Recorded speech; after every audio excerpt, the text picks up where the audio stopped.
Telangana assembly శీతాకాల సమావేశాలు వాడివాడిగా సాగుతున్నాయి. ఇవాళ 4వ రోజు సమావేశాలు మరి కాసేపట్లో ప్రారంభం కానున్నాయి. సభ ప్రారంభం కాగానే క్వశ్చన్ అవర్ నిర్వహిస్తారు స్పీకర్. ఇక విద్యార్థులకు విదేశీ విద్య, అలాగే ఉపకార వేతనాలు, కరీంనగర్ కామారెడ్డి ఎల్లారెడ్డి రహదారి జాతీయ రహదారిగా మార్పు, అలాగే రేషన్ కార్డుల జారీ, ప్రైవేట్ రంగంలో రిజర్వేషన్ల అమలు, మహిళలకు వడ్డీ లేని రుణాలు, గ్రామ పంచాయతీలకు పెండింగ్లో ఉన్న స్టాంప్ డ్యూటీ వాటా విడుదల వంటి అంశాలపై వాళ్ళ చర్చించనున్నారు.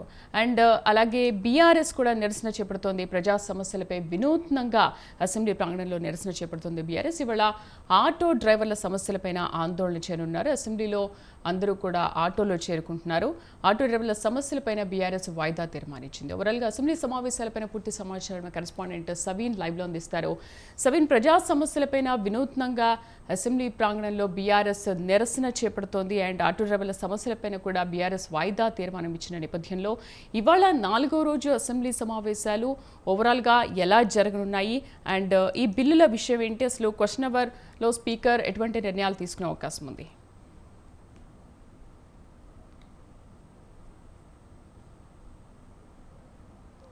సవీన్.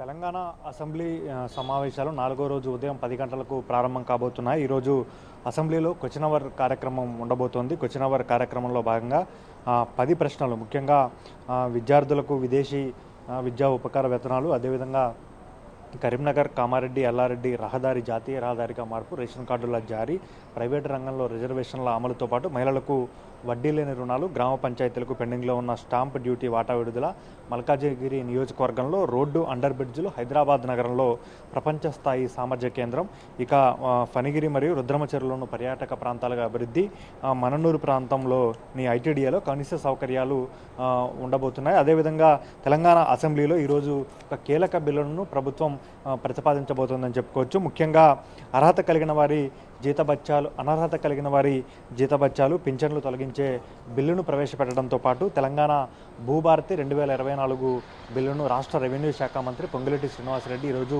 సభ ముందు ప్రతిపాదించబోతున్నారు. ముఖ్యంగా కాంగ్రెస్ పార్టీ అధికారంలోకి వచ్చిన తర్వాత బీఆర్ఎస్ ప్రభుత్వ హయాంలో ఉన్నటువంటి ధరణి పోర్టల్ను మార్చి దాని స్థానంలో భూభారతి పేరుతో కొత్త పోర్టల్ను తీసుకొస్తామని స్పష్టం చేసింది. ముఖ్యంగా ధరణి పోర్టల్ వల్ల గత 10 ఏళ్లుగా ప్రజలు రెవెన్యూ పరంగా తమ భూముల విషయంలో అనేక ఇబ్బందులు ఎదుర్కొన్నారని కాంగ్రెస్ పార్టీ ఎన్నికల్లో ప్రధానంగా ప్రస్తావన చేసింది.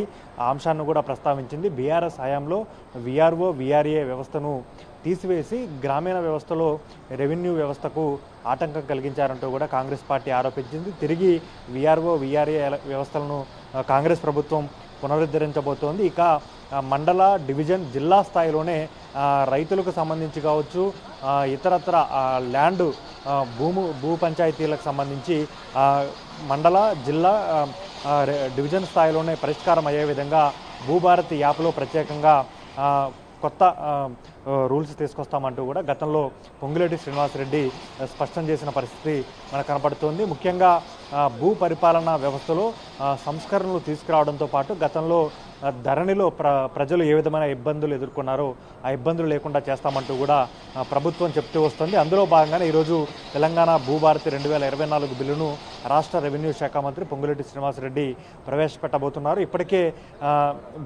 భూభారతి పేరుతో కాంగ్రెస్ ప్రభుత్వం ఈ పోర్టల్ను తీసుకురావడంపై బీఆర్ఎస్ పార్టీ కూడా పెద్ద ఎత్తున విమర్శలు చేస్తోంది.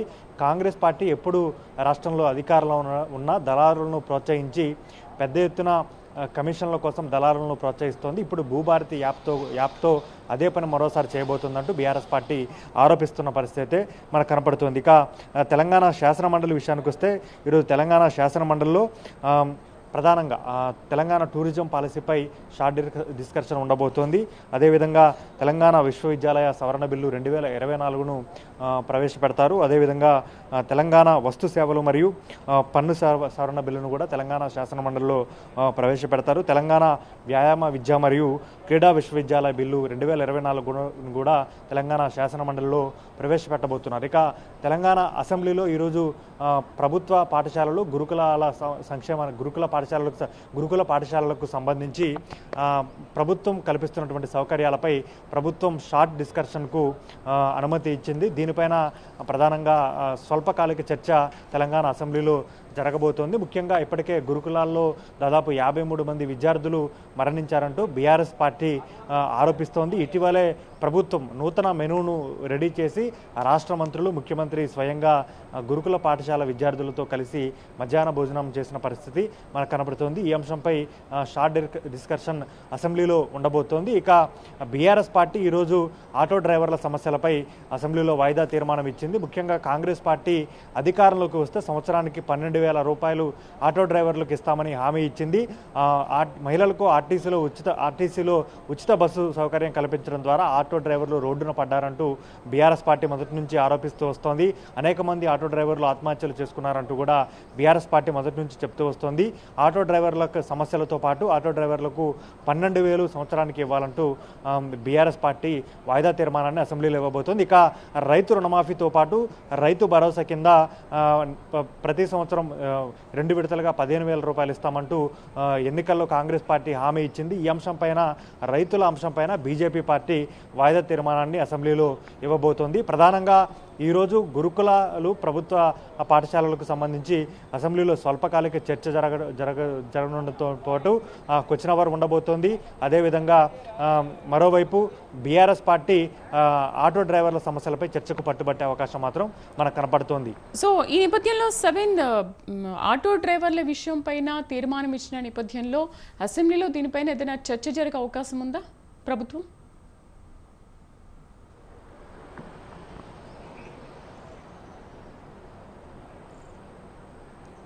ఆటో డ్రైవర్ల విషయంలో బీఆర్ఎస్ పార్టీ మొదటి నుంచి ఆటో డ్రైవర్లకు మద్దతుగా ఉంటుంది. దీనిపైన కాంగ్రెస్ పార్టీకి సంబంధించిన మంత్రులు కూడా బీఆర్ఎస్ పార్టీపై విమర్శలు చేసిన పరిస్థితి మనకు కనపడుతోంది.